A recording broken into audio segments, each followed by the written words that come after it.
ತನ್ನ ಬಾಡಿ ಗಾರ್ಡ್ಗೆ ತಿಂಗಳಿಗೆ 7 ಲಕ್ಷ ಸಂಬಳ ನೀಡುವ ಕನ್ನಡದ ಏಕೈಕ ನಟಿ ಯಾರು ಗೊತ್ತಾ? ಈಕೆ ಹೆಸರಲ್ಲಿದೆ 900 ಕೋಟಿ ರೂಪಾಯಿ ಆಸ್ತಿ. ಸಲ್ಮಾನ್ ಖಾನ್ ಮಾತ್ರವಲ್ಲದೆ ಹಿಂದಿ ಚಿತ್ರರಂಗದಲ್ಲಿ ತಮ್ಮ ಬಾಡಿ ಗಾರ್ಡ್ಗಳಿಗಾಗಿ ಸಾಕಷ್ಟು ಹಣವನ್ನ ಖರ್ಚು ಮಾಡುವ ಅನೇಕ ಸೆಲೆಬ್ರಿಟಿಗಳಿದ್ದಾರೆ.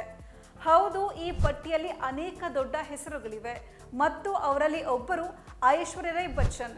ಇವರು ತಮ್ಮ ಬಾಡಿ ಗಾರ್ಡ್ಗಾಗಿ ತಿಂಗಳಿಗೆ ನೀಡುವ ಸಂಬಳ ಎಷ್ಟು ಅಂತ ಗೊತ್ತಾ?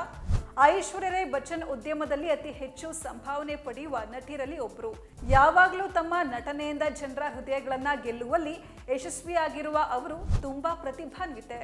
ಆದ್ರಿಂದ ಅವರ ಅಭಿಮಾನಿಗಳ ಬಳಗವು ತುಂಬಾ ದೊಡ್ಡದಾಗಿದೆ. ಆದ್ರಿಂದ ಅವರು ಸಾಮಾನ್ಯ ಜನರಂತೆ ಸುತ್ತಡಲು ಸಾಧ್ಯ ಇಲ್ಲ. ಹೀಗಿರುವಾಗ ಭದ್ರತೆಯೂ ಸಹ ಬಹಳ ಮುಖ್ಯವಾಗಿರುತ್ತೆ. ಯಾವುದೇ ಸಾರ್ವಜನಿಕ ಕಾರ್ಯಕ್ರಮಕ್ಕೆ ಹೋದಾಗಲೆಲ್ಲ ಅವರ ಬಾಡಿ ಗಾರ್ಡ್ಗಳು ನೆರಳಿನಂತೆ ಅವರ ಜೊತೆಯಲ್ಲಿರ್ತಾರೆ. ಐಶ್ವರ್ಯ ರೈ ಬಚ್ಚನ್ ಅವರ ಬಾಡಿ ಗಾರ್ಡ್ಗಳಲ್ಲಿ ಒಬ್ಬರಾದ ಶಿವರಾಜ್ ಬಹಳ ಸಮಯದಿಂದ ಅವರಿಗೆ ಅಂಗರಕ್ಷಕರಾಗಿ ಕೆಲಸ ಮಾಡ್ತಾ ಇದ್ದಾರೆ. ನಟಿ ಎಲ್ಲಿಗೆ ಹೋದ್ರೂ ಅವರ ಜೊತೆ ಇರ್ತಾರೆ.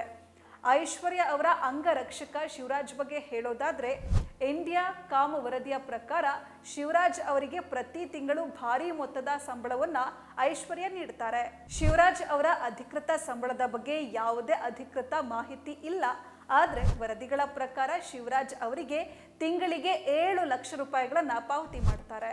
ಇದರ ಹೊರತಾಗಿ ಐಶ್ವರ್ಯ ಅವರ ಮತ್ತೊಬ್ಬ ಅಂಗರಕ್ಷಕ ರಾಜೇಂದ್ರ ದೋಲೆಗೂ ಕೂಡ ದೊಡ್ಡ ಮೊತ್ತದ ಸಂಭಾವನೆ ನೀಡ್ತಾ ಇದ್ದಾರೆ ಅಂತ ಹೇಳಲಾಗ್ತಾ ಇದೆ. ವರದಿಯ ಪ್ರಕಾರ ರಾಜೇಂದ್ರ ಅವರ ಸಂಬಳ ಪ್ಯಾಕೇಜ್ ವಾರ್ಷಿಕವಾಗಿ 1 ಕೋಟಿ ರೂಪಾಯಿ. ಶಿವರಾಜ್ ಅಥವಾ ರಾಜೇಂದ್ರ ಅವರ ಅಧಿಕೃತ ಸಂಬಳದ ಬಗ್ಗೆ ಎಲ್ಲೂ ಅಧಿಕೃತ ಮಾಹಿತಿ ಇಲ್ಲ. ಇನ್ನು ಐಶ್ವರ್ಯ ಮತ್ತು ಶಿವರಾಜ್ ಉತ್ತಮ ಬಾಂಧವ್ಯನ ಹೊಂದಿದ್ದಾರೆ ಅಂತ ಹೇಳಲಾಗುತ್ತೆ. 2015ರಲ್ಲಿ ನಡೆದ ಶಿವರಾಜ್ ಅವರ ಮದುವೆಗೂ ಐಶ್ವರ್ಯ ಅವರು ಆಗಮಿಸಿದ್ರು. ವರದಿಗಳನ್ನ ನಂಬೋದಾದ್ರೆ ಶಿವರಾಜ್ ತಾಂತ್ರಿಕ ತಜ್ಞರಾಗಿದ್ದು ಪ್ರತಿ ಕ್ಷಣವೂ ಐಶ್ವರ್ಯ ಅವರಿಗೆ ನೆರಳಾಗಿ ಜೊತೆ ಇರ್ತಾರೆ.